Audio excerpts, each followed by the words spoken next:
Boa noite a todas e todos que estão acompanhando essa audiência. Declaro aberta a audiência pública para debater políticas públicas de fomento à economia solidária no município de Americana. E agora, com essa temática da economia solidária, trazendo a importância da gente construir alternativas aos empreendimentos tradicionais, né, as ferramentas tradicionais de mercado voltadas para criar oportunidade de emprego e renda aqui em Americana. O impacto da gente não ter aqui em Americana uma série de ferramentas, inclusive uma política municipal de fomento à economia solidária, que faz falta, assim como também faz falta para a gente não ter um conselho municipal de emprego e renda, um fundo municipal de emprego e renda, coisas que, como eu já disse em outras oportunidades aqui nesse plenário, são importantes até para que a gente receba recursos do governo federal, do governo estadual. A ideia da economia solidária ela vem muito como resposta para um processo de empobrecimento da população, né, de exclusão da população, que foi intensificado, sobretudo, na década de 90, em função do neoliberalismo, essa coisa do desinvestimento nas empresas públicas, do desinvestimento em direitos sociais, né, em políticas sociais, e privatização de serviços, de empresas que estão voltadas à garantia de serviços e direitos fundamentais. Então, ter diretrizes a nível municipal é muito importante. A gente tem, a nível de governo federal, o Ministério do Trabalho, com uma secretaria que foi especialmente criada há algumas décadas para isso, e que, nesse momento, está sendo retomada. A gente também precisa ter esse suporte, esse resguardo do poder público, né? Ele tem que ser protagonista no sentido de dar essas ferramentas para que as pessoas construam não só possibilidades de tirar sua subsistência, sua renda mensal, para o sustento da sua família, mas, sobretudo, fazer isso tudo com qualidade e fundamental para qualquer cidade, inclusive aqui em Americana, onde muitas vezes a gente encontra alguma resistência dizendo, mas isso aqui para o perfil da cidade, nós não temos aí uma camada tão grande de pessoas em situação de vulnerabilidade. Há controvérsias, né, Odilamar? Porque a gente tem uma população que precisa ser atendida. Boa noite, pessoal. Meu nome é Leandro e é um prazer estar aqui, ainda mais para tratar de um tema pela qual eu tenho paixão, que é a economia solidária. E acho que todos que são picados por essa mosca da solidariedade no mundo do trabalho também têm. Acho que seria importante a gente recuperar rapidamente, né, até por o registro dessa audiência, Juliana, que a economia solidária ela se pauta por alguns princípios básicos e eles devem ser aplicados ao mundo do trabalho, à geração de renda, a geração de emprego, inclusive, e também num convívio em empreendimentos econômicos solidários. Que a gente às vezes pensa na economia solidária, ou pelo menos quem não conhece o assunto a fundo, ou que está numa economia organizada da forma mais tradicional, pensa economia solidária como cooperativa. Né? Economia solidária é sinônimo de cooperativa. Mas a economia solidária ela é mais do que isso. Ela é um conjunto de princípios que organizam as relações de trabalho e, obviamente, de remuneração equitativa, de tomada de decisão coletiva e assim por diante. Para isso existem alguns princípios. Eu vou citar alguns deles aqui que eu acho que são interessantes, como por exemplo da autogestão. Então, se você pensar, por exemplo, um movimento social que constrói suas casas, por exemplo, não sei se tem aqui em Americana como política pública, mas constrói suas casas em regime de autogestão, né, que tem lá as pessoas que vão trabalhar para construir a própria unidade habitacional com os recursos públicos. Isso também é economia solidária, porque tem ali um princípio de autogestão por trás daquilo para produzir uma unidade habitacional. Então, não é só a autogestão, a assembleia da cooperativa. A autogestão ela é a participação em pé de igualdade na tomada de decisões de um determinado empreendimento. Você tem, então, outro princípio básico, né, a cooperação, e principalmente a cooperação em oposição à competitividade, inclusive internamente aos empreendimentos. Né? Você orienta as relações de trabalho a partir do regime de cooperação. Né? Isso, cooperação ou a competição, vale para todas as relações econômicas que existem. Vale entre empresas, vale entre trabalhadores, entre estados, entre municípios. Você tem regimes de competição e regimes de cooperação. Então, você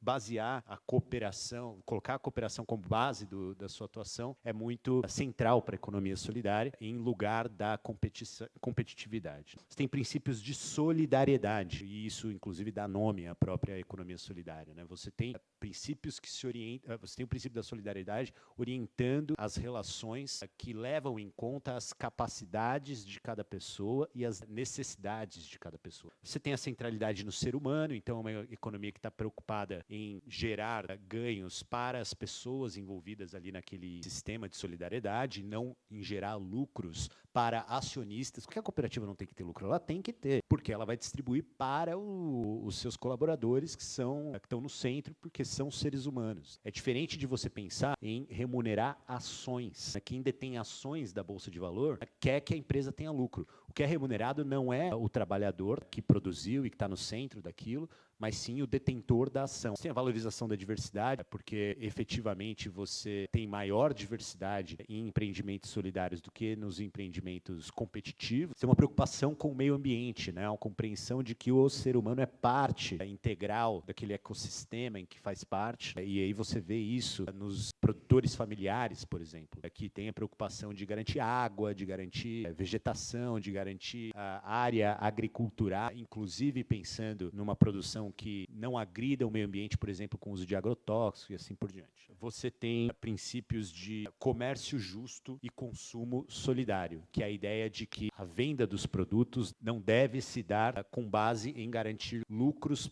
para o dono da empresa, mas ganhos para quem os produziu, e o consumo solidário, aquela perspectiva de que o próprio consumidor ajuda a valorizar esse trabalho na medida em que ele paga um preço mais justo. São cooperativas, as mais conhecidas, as associações dos diversos tipos, agricultor familiar, associação de bairro, que de repente tem lá um comércio de produções do bairro, associações de produtores de um determinado setor, que lutam pela implementação desses princípios na sua cadeia, clubes de troca. Eu estou vendo aqui o pessoal dos bazares. Os bazares são justamente parte daquilo que pode se compreender comércio justo, consumo solidário e também na perspectiva de trocas justas que ocorrem. E qualquer outro tipo de grupo autogestionado. Vou dar um exemplo para vocês do que é um grupo autogestionado reconhecido e que deve ser remunerado por isso. Catadores ou quem participa da cadeia da reciclagem. A Lei Nacional de Resíduos Sólidos garante que uma prefeitura, e aqui eu já entro na pauta que diz respeito ao município, qualquer grupo de catadores pode e deve ser remunerado por sua contribuição para serviços ambientais, por exemplo, chamado PSA, Pagamento por Serviços Ambientais. Precisa de lei municipal para garantir. E a prefeitura pode ter um papel de incubação, que é a palavra tradicionalmente usada na economia solidária. Incubação, o que é? Você constitui o grupo, você dá condições para ele funcionar. Você vai ficar 2 anos trabalhando naquele grupo, identificando oportunidades na economia local. Você pode ter, ainda na prestação de serviços, um contrato de fornecimento de marmita, de fornecimento de cesta básica, de fornecimento de refeição, de fornecimento de kit lanche, para atender situações de emergência. Você pode contratar uma cooperativa, ou um grupo, ou uma associação que produz isso localmente, baseado nos princípios de economia solidária. Você pode encontrar fornecedores desse tipo para esse tipo de contrato que presta serviço, mas você poderia fomentar a economia local se organizasse grupos para isso. E tudo isso está organizado em torno, essa parte de prestação de serviços, em torno do que se chama de compras públicas. As leis, a 8666 e a nova lei de licitação, garantem as condições mais vantajosas de participação das cooperativas no processo de compras públicas. A prefeitura pode ter um papel que tem sido crescente na adoção de medidas que facilitem o crédito solidário, um microcrédito. Pode atrair organismos que trabalham o apoio a empreendimentos, Banco do Povo, os bancos comunitários, utilizam de moeda social, uma moeda totalmente regulamentada pelo Banco Central, que permite compras apenas no município. E você pode usar esse instrumento para monetizar a economia solidária, garantir crédito. E isso tem aumentado a quantidade de crédito disponível para empreendimentos solidários nesses municípios e permitido uma redução dos preços das linhas de crédito nesse município. Quero compartilhar com todos que, ao assumir e coordenar o programa de inclusão produtiva, é justamente tentando, com os recursos que temos, levar até a população que necessita capacitação para que, de fato, ela se valorize, empodere e ela consiga entrar no mercado de trabalho. Porque muitas vezes ouvimos das pessoas, não, eu realmente tenho dificuldade econômica, mas eu vou fazer o quê? se eu não sei fazer nada? Então, nós, desde maio do ano passado, em conjunto com a Secretaria de Desenvolvimento Econômico, através de um decreto, foi criado o programa Futuro Certo. E fazemos isso em parceria. Na parceria, o serviço público se fortalece. E, ao se fortalecer, a gente consegue entregar mais para a população que necessita. Em se tratando do PSA, é importantíssimo, porque nós estamos negociando com a Secretaria de Meio Ambiente, justamente para que possamos encontrar respaldo legal, porque nós estamos levantando a legislação, nós estamos levantando as condições e nós temos isso no radar. E a Secretaria de Desenvolvimento Econômico, nós temos também um programa aí no radar com catadores, já conversamos sobre isso, trazer aqui os dados do cadastro único em uma série de intervenções. Nós temos, e eu acompanho isso mensalmente, nós temos no município 365 catadores cadastrados, 293 beneficiários do Bolsa Família. Com um ponto que eu acho importante aqui para ressaltar e compartilhar com vocês. Estes catadores são considerados, entre outros, público prioritário. Boa noite a todos, boa noite à mesa diretiva e toda a extensão aí da mesa. Parabéns, Juliana, pela iniciativa de fomentar aí a economia local e ajudar todos que fazem parte aí dessa cidade de Americana. E nós, como Secretaria de Desenvolvimento Econômico, nós temos feito alguns trabalhos, inclusive recentemente nós fizemos uma capacitação de costureiras, porém elas não têm entendimento, não têm conhecimento da outra parte dos processos. E daí surgiu na nossa secretaria, primeiro agora, nós vamos ter uma feira criativa, que nós vamos trazer todas as ex-alunas ou alunas que fizeram parte desse programa, que é o programa da Prefeitura do Futuro Certo, e elas vão estar expondo ali todo o material e vai estar podendo oferecer para a comunidade. E nós entramos também com parceria com o Sebrae. O Sebrae fez essa capacitação para essas costureiras. Fizemos também no passado essa proposta de trazer uma incubação, fazer uma incubadora. Nós íamos fazer juntamente com a parceria com a Sinditec. Iniciou-se essa conversa, tá? Com o pessoal da área têxtil, uma das linhas de crédito, além do Banco do Povo, né, que hoje funciona aqui na cidade de Americana e tem funcionado muito bem aqui na nossa cidade. Fique certa que o Sebrae reconhece a importância dessa pauta. Nos nossos pouco mais de 5 séculos de existência, o Sebrae vem amadurecendo. Nós entendemos que era necessário, sim, participar do fomento à criação de políticas que pudessem efetivamente tratar as pautas prioritárias com o devido cuidado e o tratamento legislativo que nos permitiria cada vez mais alcançar ganho, aumento do alcance dessas pautas para incluir pessoas numa economia de mercado que tende a ser excludente. E dentre várias políticas que não terei tempo para argumentar aqui, eu quero falar que a que mais toca no centro da questão, que são pessoas, é a educação delas, porque educação é poder. Foi assim que o Sebrae desenvolveu produtos e tem estimulado que municípios adotem o programa JEP, Jovens Empreendedores Primeiros Passos. Então, educar é a melhor forma de a gente poder contribuir efetivamente para a formação de uma economia solidária. A feira é uma feira já de mais de 20 anos, uma feira consolidada. É a maior feira nesse universo da América, acho que do Sul, ou América Latina, se eu não estiver falando errado. E então, assim, quando eu vi esse vídeo, tamanha foi a minha emoção, a minha motivação para que a Americana tivesse algo do tipo. Algo que a gente pudesse ver, que a gente pudesse encontrar os produtos que a gente gosta, as bonecas pretas, os tecidos coloridos, contemplar, celebrar a nossa rica cultura, pautar as nossas urgências. Então, juntamente com o Negro, com o Candeeiro, a gente uniu forças e nasceu a Ameriafro, Esse ano de 2023, em agosto, foi a 3ª edição. Mais de 70 empreendedores, juntando aí a parte literária, a parte dos acessórios, a alimentação, a parte dos artistas. Acho que mais de 70. A Meriafro acontece uma vez por ano. Haja também, de alguma forma, um incentivo para esses afroempreendedores possa vender o ano todo. A necessidade de algo que fomente isso o ano inteiro. Então, quando a gente fala de economia solidária, e aí, pegando um pouquinho da fala da Juliana também lá no começo, a gente está falando dessa questão do desemprego, a gente está falando do neoliberalismo, a gente está falando, uma coisa também que eu gostaria de colocar, essa questão do afrouxamento das leis trabalhistas, faz com que as pessoas tenham que buscar um outro caminho que seja uma economia aí à parte, e aí surge o Sebrae e alternativas aí para a gente trabalhar. Quando você começa a trabalhar com isso, você não tem uma remuneração já de encontro, né? E aí talvez a gente possa pensar na questão de políticas públicas para isso, para o fomento da economia solidária em Americana. É difícil começar a engajar e começar a ter um rendimento já de cara. Além do que a Adri já falou, de formação, a gente teria que pensar em espaços. Eu coloquei aqui espaços criativos, mas seria no sentido do que o Leandro falou, de incubadora, espaços para a gente fomentar isso e que a pessoa consiga visualizar uma renda.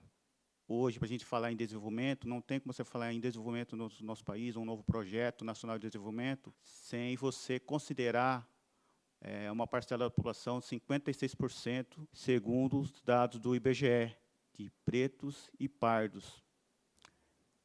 Um dos objetivos, quando a gente criou a Meriafro, foi porque a gente identificou, na época, em 2021, que era a época da pandemia, né, se a gente lembrar, pessoal que vive da cultura, da arte, pessoal não tinha como se manter. Então, quando a gente criou a Meriafro, uma das questões foi, primeiro, de gerar renda para essa população periférica, preta, da periferia, né?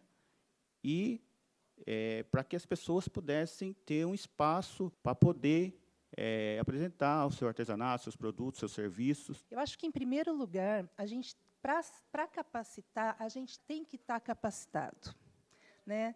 E eu acho que uma conversa ela é muito instrutiva quando a gente tem esses diversos olhares. No Bazar por Elas, a nossa preocupação ela é intensamente feminina. Mas não entenda esse elas só para quem tem um útero. Tá? São todas elas. E hoje a gente tem, dentro de Americana, uma dificuldade extrema de abordar trans, mulheres trans, homens trans. E o Bazar por Ela abraça isso.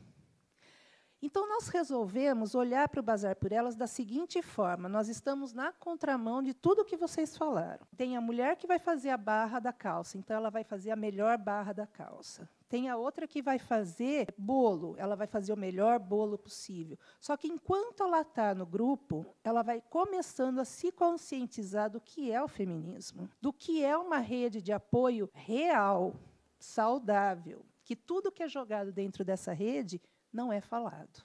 Um cuidado para trabalhar com pós-violência muito grande. Porque entendam o seguinte, a mulher que está em estado de violência, ela vai e volta, e a gente tem sempre aquela frase, a mulher está apanhando e volta para o marido. Mas o que a mulher faz? Ela está inteirinha despedaçada. Ela não tem nada de dinheiro, ela não consegue enxergar ela como uma pessoa, a não ser dependente do ser que está machucando. Então, nós temos que dar esse tempo para ela, até ela assimilar com força para sair. A partir do momento que ela sai, nós colocamos ela como protagonista da vida dela. A última feira que nós fizemos foi com dinheiro do Aldir Blanc, que também foi difícil, porque a gente recebeu o valor, um mês seguinte a gente estava parando por causa da pandemia. Nós estamos fazendo esse fundo para poder pagar valores sociais de psicólogos e advogados para essas mulheres. Nós temos uma diferença muito grande da mulher que sabe o que ela quer e ela vai sair do relacionamento e não tem problema, e ela tem a rede de apoio para onde ir. Mas nós temos uma grande percentual, principalmente periférico, negras, que têm medo, porque vive ameaçada. Se você sair, eu tiro seus filhos. Se você sair, você perde a casa. Nós precisamos dar orientação para que ela faça as coisas direito. Então, nós precisamos de fundo para poder pagar uma psicóloga e pelo menos a orientação de um advogado. As 3 feiras a gente fez praticamente sem dinheiro, porque a gente não tem o recurso para a gente poder fazer essa feira, né? Então, assim, a gente faz no punho ali, né, a feira, e o que a gente tem do poder público? O espaço. Esse ano foi uma feira assim que deu mais movimento, né? Mas assim, de tanta gente estar ali nas ruas, panfletando, conversando, falando da feira, falando dos expositores, dos produtos que tem, porque na cidade a gente não se vê os produtos afro à venda. Por quê? A população, os artesãos, eles não têm como pagar um aluguel para poder pôr o seu produto no mercado ali para vender. Muitas vezes eles vendem aonde? Pela internet. Então, a partir do momento que a gente começou a ter a feira, que a gente começou a adquirir os produtos, porque a gente até então aqui americana não se tinha. Então eu queria chamar para vocês o que a gente poderia fazer para inserir esses produtos afro na cidade de Americana. A Cris está falando uma situação que ela é muito séria. A gente não tem na Secretaria de Cultura barracas, tendas. Dependendo do local que você faz a sua demonstração, o seu bazar, eles vão tentar cobrar, inclusive, engenheiro para falar de som. A gente quer uma caixa de som com microfone. Né? Tudo muito amador. A economia criativa, a gente tem que lembrar que ela tem o perfil, não é amadora, mas ela tem esse perfil mais mano a mano. Ela precisa desse chão. E o dia que ela sair disso, ela perdeu o glamour. São detalhes que, para a gente, é muito importante. E vocês percebam que as nossas feiras... Tá, e aí eu vou englobar todo mundo, elas têm um motivo para ser. Uma fala da questão racial, a outra fala da violência. E ambas falam de famílias, consumidores, trabalhadores, moradores, pagantes de IPTU, etc. De tudo que a gente conversou aqui, eu acho que um dos pontos importantes que nós temos na cidade é que essa cidade ela é riquíssima em arte. A Americana tem muito artista, gente. Vocês não sabem, é muito artista. Em cada esquina que você anda, você vê um artista. E eu conheço pelo menos 60% desses artistas. Tá? Mas a gente não tem acessibilidade.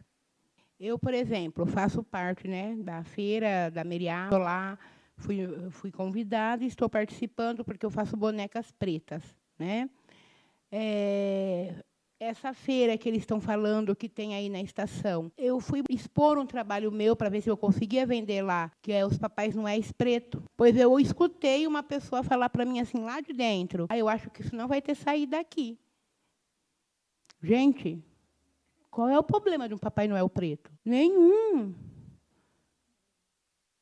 As pessoas botam muita dificuldade. Eu fui pedir, agora eu trabalho só com essa área do artesanato e tal, mas eu tenho que esperar uma vez por ano para ir para Meriafro. Ou sair para outras cidades caçando. Eu fui tentar uma feira que tem na Praia dos Namorados. Gente, o povo bloqueia a gente. Entendeu? É um monte de burocracia quando a gente só quer trabalhar. A gente quer sair de casa, pegar as nossas coisas e vender. E ter autonomia de poder expor o seu trabalho. A gente não tem. Então, o que nos falta aqui? Acessibilidade, porque tudo para a gente é mais complicado.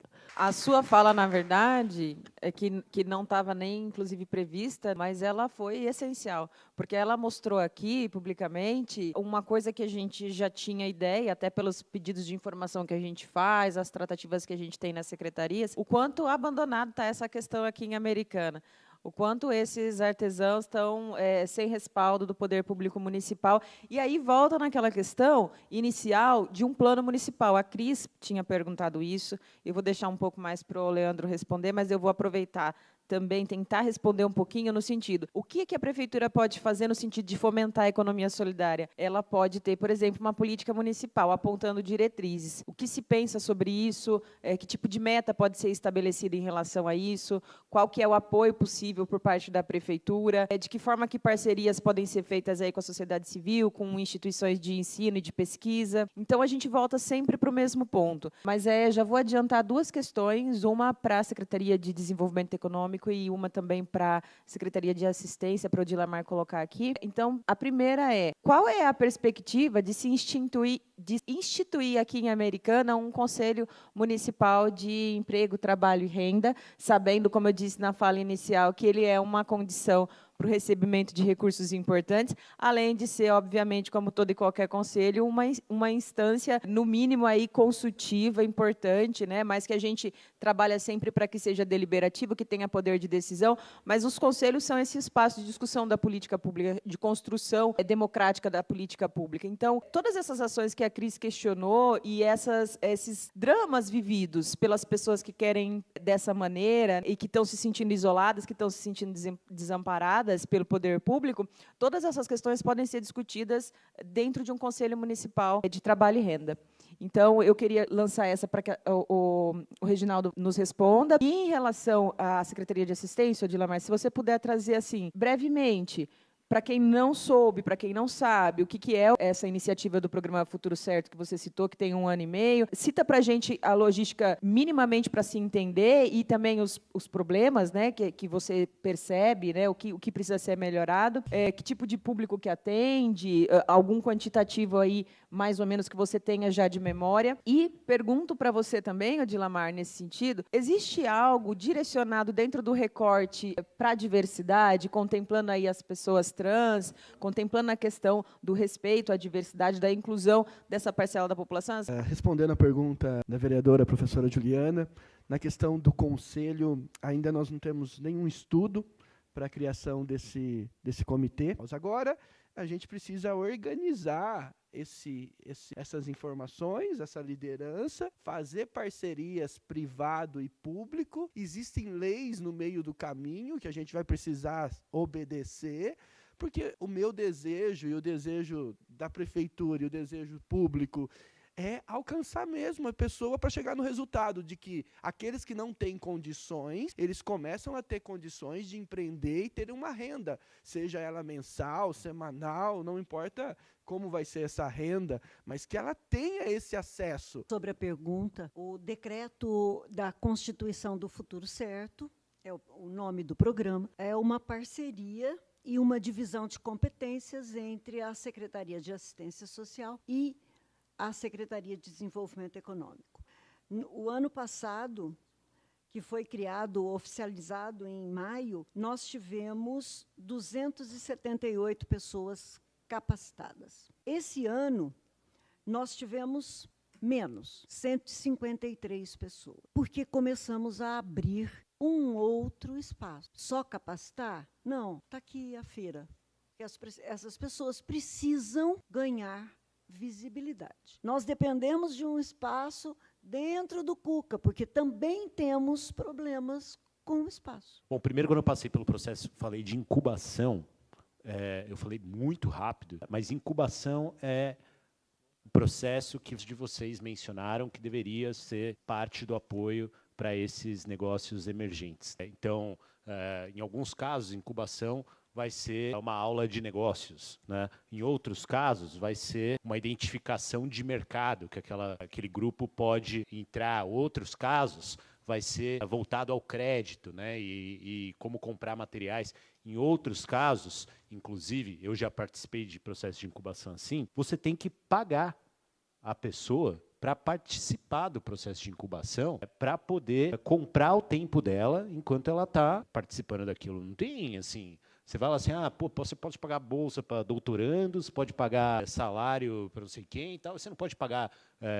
um investimento na mão de obra que está se formando ali com um negócio que é de interesse social, tem que pagar, né? Aí você pode pôr um limite, um negócio de 2 anos para determinado nicho de mercado e tal. Sobre a questão da solidariedade e economia criativa, é assim, qual que é a relação da economia criativa com solidariedade, né? A criatividade, por si só, é da natureza humana e ela é exercida coletivamente, né? Porque você cria para expressar não só para você mesmo, mas para outros. Então, acho que tem esses conceitos todos, eles vão se interligando num nível que parece dos princípios, né? Que parece uma aula de filosofia, mas na prática você vê que tem, digamos aqui, entre esse grupo que está aqui, um laço de solidariedade por estar passando mais ou menos pelas mesmas coisas também, né? Então, esses laços de solidariedade, eles dizem respeito também a relações concretas, né, que vão se formando. Em São Paulo, na gestão do prefeito Haddad, eu estava trabalhando no governo lá na época,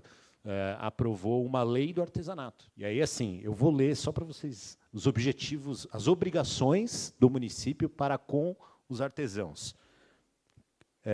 Fomentar feiras, garantir capacitação, identificação de locais de comercialização, acesso a crédito e a capital, vantagens nas compras públicas. Outra coisa, a gente fez apoio à feira. Como é que a economia solidária pode ajudar? Apoio à feira. Aí você vai pensar, apoio à feira é colocar tenda, gerador, banheiro. É isso que é apoio à feira? Para mim, apoio à feira, sabe o que é? Chegar em cada família no Bolsa Família, falar assim, além do Bolsa Família, está aqui mais R$50 a mais, só que você só vai poder gastar nas feiras, dá um vale. Você só vai poder gastar na feira. Tem 7 mil famílias, 7.100. Aliás, melhorou muito o dado do Bolsa Família de 2000 para cá, aqui no município. Tem coisa que tem que elogiar. Melhorou muito. No Brasil inteiro, caiu. Aqui subiu o número de beneficiários do Bolsa Família porque a prefeitura cadastrou, né? Então, só que 7 mil famílias. Você paga R$50 a mais para cada uma, vai dar R$350 mil? Vai, né? Mas é R$350 mil que vai obrigatoriamente para os artesãos da cidade. Você deixa a família beneficiária feliz, você garante mercado, a formação de público. Você tem que formar mercado também. E o mercado, nesse caso, pode ser, eu vou dar um vale. Aí o cara, o comerciante que recebeu, porque senão, tudo bem, não quero comprar lá da Zina, no bazar dela, as coisas para entregar para as pessoas. Você dá um voucher na mão do cara, e o cara escolhe em qual dessas feiras. Ele vai ter um circuito de feiras. Pô, você não quer dar tudo de uma vez, você dá para um quarto dos alunos da rede no primeiro trimestre, para o segundo. Tem que ter criatividade. Assim, essas coisas são mais baratas do que se pensa, porque elas se pagam. Elas se pagam. Você pagar para o pessoal daqui para um voucher, uma pessoa está comprando e outra pessoa também vai comprar, que é o comerciante. Ele vai ter R$1, mas esse dinheiro circulou 2 vezes. Me permite colocar um dado nisso? Claro. O BID, o Banco Internacional de Desenvolvimento, ele tem uma informação importante. A cada R$1 investido em compras públicas local, que é o uso desse dinheiro público para um fim de desenvolvimento da economia, retorna 1,50 de volta. Você bota 1 e recebe 1,50 de volta. Exatamente. E esse dado, ele se casa com outro, que na economia, a Clarissa falou que fez o curso lá de economia feminista. O negócio chama velocidade da moeda. Quantas vezes a moeda gasta no mesmo lugar antes de sair, né? Sim, se gastar no mínimo 2 vezes, você pega esse 1,50, você vai se apropriar mais desse 1,50 no seu município. Porque esse 1,50 se distribui, né? Assim, tem que ser criativo e propositivo. Não estou dizendo que aqui não se é, mas claro que aumentou o número de famílias no Bolsa Família, está se fazendo esforço das feiras, mas às vezes fomentar a feira ou fomentar o artesanato local é diferente do que está se fazendo por aí, o que a gente mesmo espera. Mas, em síntese, eu acho que a gente teve aqui um monte de possibilidade que foi apresentada, de situações que vão atender às demandas que foram colocadas por cada um de vocês aqui e outras que talvez a gente nem tenha conseguido chegar. Eu acho que tudo passa por essa questão de proporcionar espaços como esse e, quem sabe, até fazer uma conferência municipal mesmo e abrir esse debate de uma maneira até territorial, né? A gente fazer isso nos territórios, encontrando essas pessoas que estão envolvidas com essas atividades. Mas, no final das contas, Reginaldo, quando você fala as pessoas são importantes, eu concordo plenamente e acho que poderia ter dezenas de pessoas aqui que estão trabalhando já nesse. Mas aqui a gente está mesmo para cobrar do poder público, né? A gente precisa cobrar que o poder público apareça aí como um formador nesse sentido de valores de economia solidária, né? Por todas essas questões que nós trouxemos aqui.